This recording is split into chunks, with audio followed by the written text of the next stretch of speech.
ಗಂಗಾವತಿ ನಗರದ ಬೇತಲ್ ಸ್ವತಂತ್ರ ಪದವಿಪೂರ್ವ ಕಾಲೇಜಿನಲ್ಲಿ ಕೊಪ್ಪಳ ಜಿಲ್ಲಾ ಪೊಲೀಸ್ ಇಲಾಖೆ ಹಾಗೂ ಗಂಗಾವತಿ ನಗರ ಪೊಲೀಸ್ ಠಾಣೆ ವತಿಯಿಂದ ಮಾದಕ ವ್ಯಸನದ ಕುರಿತು ಹಾಗೂ ಸೈಬರ್ ಅಪರಾಧಗಳ ಜಾಗೃತಿ ಕುರಿತು ಕಾರ್ಯಕ್ರಮವನ್ನು ಆಯೋಜಿಸಲಾಯಿತು.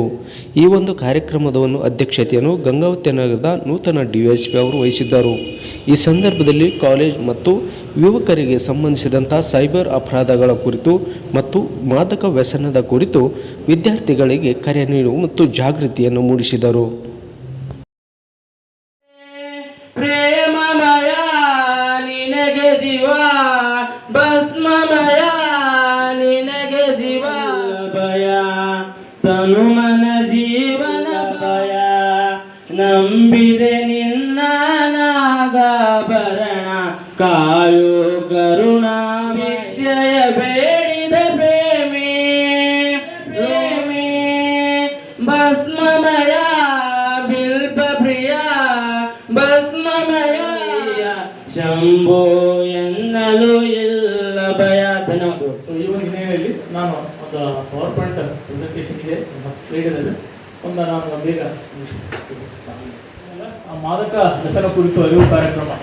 ಮಾದಕ ವಸ್ತುಗಳ ಬಗ್ಗೆ ಚಿಂತಿಸುವ ಬದಲು ಆರೋಗ್ಯ ಕುರಿತು ಚಿಂತಿಸಿ ನಿಮ್ಮ ಜೀವನದಲ್ಲಿ ಮಾದಕ ವಸ್ತುಗಳ ಬಳಕೆ ಬೇಡ ಅನ್ನುವ ಈ ಒಂದು ಕಾರ್ಯಕ್ರಮ ಉದ್ದೇಶ. ಸೊ ಮಾದಕ ವಸ್ತುಗಳಂದ್ರೆ ಏನು? ಸಹಜವಾಗಿ ನಾವೆಲ್ಲ ಟಿವಿಯಾಗ ನೀವೆಲ್ಲ ಸೋಷಿಯಲ್ ಮೀಡಿಯಾದಲ್ಲಿ ಸ್ಕ್ರೋಲ್ ಮಾಡಿ ನೋಡಿರ್ತೀವಿ, ಶಾರ್ಟ್ ಆಗಿ ನಿಮಗೆ 1 ನಿಮಿಷದಲ್ಲಿ ತೋರಿಸ್ತಾರೆ. ಬಟ್ ಇಲ್ಲಿ ಪುಸ್ತಕದ ಒಂದು ಡೆಫಿನೇಷನ್ ಏನಂದ್ರೆ, ಮಾನವನ ನರಮಂಡಲ ವ್ಯವಸ್ಥೆಯನ್ನು ಪ್ರಚೋದಿಸಿ ಉದ್ರೇಕಿಸುವಂತಹ ಅಮಲು ಅಥವಾ ಮತ್ತು ಭರಿಸುವಂತಹ ಪದಾರ್ಥಗಳನ್ನು ಮಾದಕ ವಸ್ತು ಅಂತ ಕರೀತೀವಿ ನಾವು. ಇಂಗ್ಲಿಷಲ್ಲಿ drug substance that change personal, mental and physical status. ಮನುಷ್ಯನ ನಮ್ಮ ಮೆದುಳು ಮತ್ತು ನಮ್ಮ ಹಾವಭಾವಗಳು, ಭಾವನೆ ಅಂತ ಹೇಳ್ತಾರೆ. ಮಾರ್ಫಿನ್ಸು, ನಿಕೋಟಿನ್ ಅಂದರೆ ಎಲ್ಲ ಬಂದ್ರಿ, ಗುಟ್ಕಾ, ಬೀಡಿ, ಸಿಗರೇಟು ಎಲ್ಲ ಬರುತ್ತೆ. ಅದು ಗಾಂಜಾದಲ್ಲಿ, ಇದು ಮಾದಕ ವಸ್ತುಗಳಲ್ಲೇ ಬರುತ್ತೆ classification. So excess use of drug is drug abuse ಅಂತ ಹೇಳ್ತೀವಿ ನಾವು. Excess use of drug is drug abuse. ಮಾದಕ ವಸ್ತುಗಳ ದುರ್ಬಳಕೆ. ಈಗ ನಮ್ಗೆ ಆರಾಮಿರೋದಿಲ್ಲ, ಡೋಲೋ 650 ತೊಗೊತೀವಿ ನಾವು, ಡಾಕ್ಟರ್ ಪ್ರಿಸ್ಕ್ರಿಪ್ಷನ್ ಕೊಡ್ತಾನೆ, ಡೋಲೋ 650 ತೊಗೊತೀವಿ. ಅದನ್ನು ಎಕ್ಸೆಸ್ ಆಗಿ ತೊಗೊಂಡ್ರೆ ದಟ್ ಕನ್ವರ್ಟ್ ಇಂಟು ಡ್ರಗ್ಸ್. ನಮ್ಮ ಮೆದುಳಿನ ಮೇಲೆ ಮತ್ತು ನಮ್ಮ ಮಾನಸಿಕ ಇದ್ರ ಮೇಲೆ ಅದು ಪರಿಣಾಮ ಬೀರ್ತದೆ. ಸೊ ನಾವು ಒಂದು ಅಂದಾಜಿನ ಪ್ರಕಾರ ಹೇಳ್ಬೇಕಂದ್ರೆ, ನಮ್ಮ ಜಗತ್ತಿನಲ್ಲಿ 20 ಬಿಲಿಯನ್ ಜನರು ಮಾದಕ ವ್ಯಸನ ಬಗ್ಗೆ ಅದರ ಮೇಲೆ ಅವಲಂಬಿತರಾಗಿದ್ದಾರೆ. ಪ್ರತಿ ವರ್ಷ 5,70,000 5,70,000 ಜನ ಸಾವನ್ನಪ್ತಾ ಇದ್ದಾರೆ ಮಾದಕ ವಸ್ತುಗಳ ಬಳಕೆಯಿಂದ, ಡ್ರಗ್ ಅಡಿಕ್ಟ್ ಆಗಿ.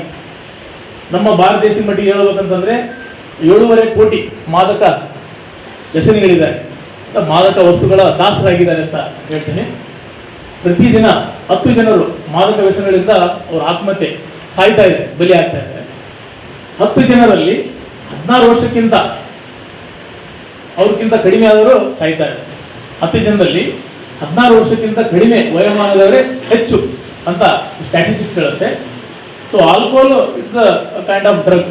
ಸೊ ಅದರಲ್ಲಿ 10 ರಿಂದ 70 ವರ್ಷದೊಳಗಿನ 16 ಕೋಟಿ, ನಮ್ಮ ದೇಶದಲ್ಲಿ 16 ಕೋಟಿ, ಪ್ರಸ್ತುತ 16 ಕೋಟಿ ಜನರು ಏನು ನಾವು ಆಲ್ಕೋಹಾಲಕ್ಕೆ ಅಡಿಕ್ಟ್ ಆಗಿದ್ದಾರೆ ಅಂತ ಸ್ಟ್ಯಾಟಿಸ್ಟಿಕ್ಸ್ ಹೇಳುತ್ತೆ. ನಮ್ಮ ದೇಶದ ಒಟ್ಟು ಪಾಪ್ಯುಲೇಷನಲ್ಲಿ 14.6 14.6% ಜನರು ಮದ್ಯಪಾನನ ಬಳಸ್ತಾ ಇದ್ದಾರೆ. ಅವೇರ್ನೆಸ್ ಪ್ರೋಗ್ರಾಮ್ ಇದು ಎಜುಕೇಷನ್ ಅಲ್ಲ. ಇದರಿಂದ ಆಗ್ತಕ್ಕಂಥ ಪರಿಣಾಮವನ್ನು ಹೇಳ್ತೀನಿ ನಾನು ನಿಮಗೆ. ಡ್ರಗ್ಸ್ ಅಂದರೆ ಹೆಂಗಿರುತ್ತೆ, ಯಾವ ಟೈಪ್ಸ್ ಇರ್ತವೆ, ಮತ್ತು ನೀವು ಓವರ್ ಕ್ಯೂರಿಯಾಸಿಟಿ ಆಗಿ ಮತ್ತೆ ನೀವು ಅದನ್ನು ಮತ್ತೆ ಟುವರ್ಡ್ಸ್ ಅದನ್ನು ಅಟ್ರಾಕ್ಟ್ ಆಗಬೇಡಿ. ಯಾಕಂದ್ರೆ ನಿಮ್ಗೆ ಬೇಕಲ್ಲ, ನಾಲೆಜ್ ಬೇಕಲ್ಲ. ಯಾವುದು ಡ್ರಗ್ಸ್ ಯಾವುದರಿಂದ ನಾವು ದೂರ ಇರಬೇಕು, ಯಾವುದರಿಂದ ಹತ್ತಿರ ಇರಬೇಕು ನಿಮ್ಗೆ ಗೊತ್ತಾಗಬೇಕಲ್ಲ. ಆ ಒಂದು ಉದ್ದೇಶಕ್ಕಾಗಿ ನಾನು ನಿಮಗೆ ಹಾಕಿರೋ ಕೋಕಾಲ್ ಇವೆಲ್ಲ ನ್ಯಾಚುರಲ್, ನೇರವಾಗಿ ಗಿಡಮೂಲಿಕೆಗಳಿಂದ ತಯಾರು ಮಾಡಿರ್ತಕ್ಕಂಥವನ್ನ ನಾವು ನ್ಯಾಚುರಲ್ ಡ್ರಗ್ಸ್. ಇದೆಲ್ಲ ಸಿಗ್ತದೆ, ಎಲ್ಲ ಬೆಳೀತಾರೆ ಇವಾಗ. ಇದು ಕೋಕಾಲ್ ಬ್ಯಾನ್ ಮಾಡಿದ್ದಾರೆ ನಮ್ಮ ದೇಶದಲ್ಲಿ. ಬಾಕಿ OPM, ಕೆನಾಬಿಸ್ ಎಲ್ಲ ಅದನ್ನು ಬೆಳೀತಾರೆ. ಗಸಗಸೆ ಇರಲ್ಲ, ಗಸಗಸೆ ಪಾಯಸ ಗೊತ್ತಲ್ಲ, ಸಣ್ಣ ಮಕ್ಕಳು ಅಳ್ತಾ ಇರ್ತಾರೆ, ಅದಕ್ಕೆ ಸ್ವಲ್ಪ ಗಸಗಸೆ ಪಾಯಸನ ತಿಕ್ಕಿ ಸ್ವಲ್ಪ ಹಾಲಲ್ಲಿ ಹೆಚ್ಚಾಗಿ ಕೊಟ್ಟು ಅವರಿಗೆ ಹಾಲಲ್ಲಿ ಮಿಕ್ಸ್ ಮಾಡಿ ಕುಡಿಸಿಬಿಡ್ತಾರೆ. ನಿದ್ದೆ ಬರ್ತದೆ. ಜಾಯ್ಫಾಡ್ ಅಂತ ಇದು ಬೀಜ ಬರುತ್ತೆ, ಅದನ್ನ ತಿಕ್ಕಿ ಹಾಲಲ್ಲಿ ಮಿಕ್ಸ್ ಮಾಡಿ ಕುಡಿಸ್ತಾರೆ. ಮಕ್ಕೊಂಡ್ಬಿಡ್ತಾರೆ, ಅಂದರೆ ಮೈಂಡ್ ಸ್ವಲ್ಪ ಕಾಮ್ ಆಗಿರುತ್ತೆ. ಸೊ ಅದನ್ನು ನಾವು ಎಕ್ಸಸ್ ಯೂಸ್ ಮಾಡಿದರೆ ಅದು ನಮ್ಗೆ ಮಾದಕ ವಸ್ತುವಾಗಿ ಅದು ಪರಿವರ್ತನೆ. ಗಾಂಜಾ ಬೀಜಗಳು ಪ್ಲಾಂಟೇಶನ್ ಇರುತ್ತೆ ನೋಡ್ರಿ, ಕುಂಡಿ ಪಲ್ಯ ಗಿಡ ಇಲ್ಲ, ಕುಂಡಿ ಪಲ್ಯ ಗಿಡ ಅದೇ ಸೇಮ್ ಹಂಗೆ ಇರುತ್ತೆ ಗಾಂಜಾ ಪ್ಲಾಂಟ್. ಕುಂಡಿ ಪಲ್ಯ ಗಿಡ, ಈ ನಮ್ಮ ಟೊಮೆಟೊ ಗಿಡ, ಬದ್ನಿಕಾಯಿ ಗಿಡ ಅದರೊಳಗೆ ಮಿಕ್ಸ್ ಮಾಡಿ ಬೆಳೆದ್ರೆ ಗೊತ್ತೇ ಆಗಂಗಿಲ್ಲ. ಸೊ ಇದು ಓಪಿಯಂ ಅನ್ನೋದು ಮಾದಕ ವಸ್ತು. ತೆಗಿ ಇದು ಕೋಕಾಲಿ, ಇದು ಇದರಲ್ಲಿ ಚಾಕ್ಲೇಟಲ್ಲಿ ಹೆಚ್ಚಿಗೆ ಬಳಸ್ತಿದ್ರು, ಈಗ ಬ್ಯಾನ್ ಮಾಡಿದ್ದಾರೆ ಇತ್ತೀಚೆಗೆ ನಮ್ಮ ಭಾರತ ದೇಶದಲ್ಲಿ. ಮೊದಲೆಲ್ಲ ಚಾಕ್ಲೇಟ್ ಇದ್ದಾರೆ. ನನಗೆ ಎಲ್ಲಿಂದ ಸ್ಟಾರ್ಟ್ ಮಾಡಬೇಕು ಅಂತ ತಿಳಿತಾ ಇಲ್ಲ, ಬಟ್ ಆದರೂ ಸಹಿತ ಜಗತ್ತು ಭಗವಂತ ನಮಗೆಲ್ಲರಿಗೂ ಸೃಷ್ಟಿ ಮಾಡಿಕೊಟ್ಟ. ಮೊದಲು ಪ್ರಾಣಿಗಳಿಗೆಲ್ಲರಿಗೂ ಬಿಟ್ಟ, ಅನೇಕ ಲಕ್ಷ ಪ್ರಾಣಿಗಳು ಎಲ್ಲ ಬೆಳೆದು ಅವು ಯಾವಾಗ ಸೊಕ್ಕ ಬಂದಾಗ ಭಗವಂತ ಸ್ವಲ್ಪ ನರ್ತನೆ ಮಾಡ್ತಿದ್ದ, ಭೂಮಿ ಅಳುತ್ತಿತ್ತು, ಒಳಗೆ ಹೋಗ್ತಿದ್ರು, ಆಮೇಲೆ ಬೇರೆ ಜೀವಂತಗಳು ಹೋಗ್ತಿದ್ರು. ಜಗತ್ತನ್ನು ನೋಡಬೇಕು ಅಂತ ತಿಳ್ಕೊಂಡು ಹೇಳಿ ಒಬ್ಬ ಯಾರಿಗಾದ್ರೂ ಕಳಿಸಿದ್ರೆ ಜಗತ್ತನ್ನು ಸರಿಯಾಗಿ ನೋಡ್ತಾನೆ ಅಂತ ತಿಳ್ಕೊಂಡು ಹೇಳಿ ಒಬ್ಬರಿಗೆ ಬುದ್ಧಿವಂತ ಇದ್ದಂಥ ಜೀವಿಗಳನ್ನು ಕಳಿಸೋಣ ಅಂತ ತಿಳ್ಕೊಂಡು ಹೇಳಿ ಭಗವಂತ ಮನುಷ್ಯನನ್ನು ಸೃಷ್ಟಿ ಮಾಡಿದ. ಭಗವಂತ ಮನುಷ್ಯನಿಗೆ ಮಾತ್ರ ಬುದ್ಧಿ ಇದೆ, ಉಳಿದ ಯಾವುದೇ ಪ್ರಾಣಿ ಪಕ್ಷಿಗಳಿಗೆ ಬುದ್ಧಿ ಇಲ್ಲ, ಹೌದಲ್ಲ? ಅದನ್ನು ಭಗವಂತ ಕೊಟ್ಟು ಮನುಷ್ಯನನ್ನು ಕಳಿಸಿ ಈ ಸುಂದರವಾದಂಥ ಭೂಮಿಯನ್ನು, ಸೌಂದರ್ಯವನ್ನು ಸರಿಯಾಗಿ ಸವಿಲಿ, ಇಲ್ಲ ಕೊಟ್ಟಂಥ ಎಲ್ಲ ಆಸ್ತಿ ಪಾಸ್ತಿಗಳನ್ನು ಸರಿಯಾಗಿ ಸವಿದು ಭಾಳ ಖುಷಿಯಾಗಿ ಇರಲಿ, ಇದು ಸ್ವರ್ಗ ಇದೆ, ಸ್ವರ್ಗನ ನೋಡಲಿ ಅಂತ ಕೊಟ್ಬಿಟ್ಟ. ಆದರೆ ಮನುಷ್ಯ ಅದಕ್ಕೆ ಎದಕ್ಕೆ ಕಳಿಸಿದ್ದ ಅದನ್ನು ಬಿಟ್ಟಿದ್ದಾನೆ, ಬಿಟ್ಟು ಇಲ್ಲ ಸಲ್ಲದ ವಿಚಾರಗಳನ್ನು ಮಾಡ್ತಾ ಇದ್ದಾನೆ. ಈಗ ಭಗವಂತನಿಗೆ ಮತ್ತು ನಮಗೆ ಮನುಷ್ಯರಿಗೆ ಡಿಫ್ರೆನ್ಸ್ ಏನು ಅಂತ ಹೇಳಿದ್ರೆ ಏನು ಹೇಳ್ತೀರಾ? ಮನುಷ್ಯರಿಗೆ ಏನಿದೆ, ಭಗವಂತನಿಗೆ ಏನಿಲ್ಲ. ಭಗವಂತ ಏನು ಮಾಡಲ್ಲ, ಏನು ಅನ್ಸುತ್ತೆ? ನಾವೆಲ್ಲರೂ ಏನು ಮಾಡ್ತೇವೆ?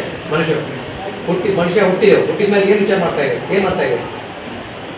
ಎಲ್ಲರಿಗೂ ಸಹಿತ ಮೊದಲನೇ ಆದ ಶತ್ರು ಏನಾದ್ರಿಗೆ ಅಂತಂದ್ರೆ ನಾವೆಲ್ಲರೂ ಸಹಿತ ಚಿಂತೆಯನ್ನ ಮಾಡ್ತೇವೆ, ಹೌದಲ್ಲ?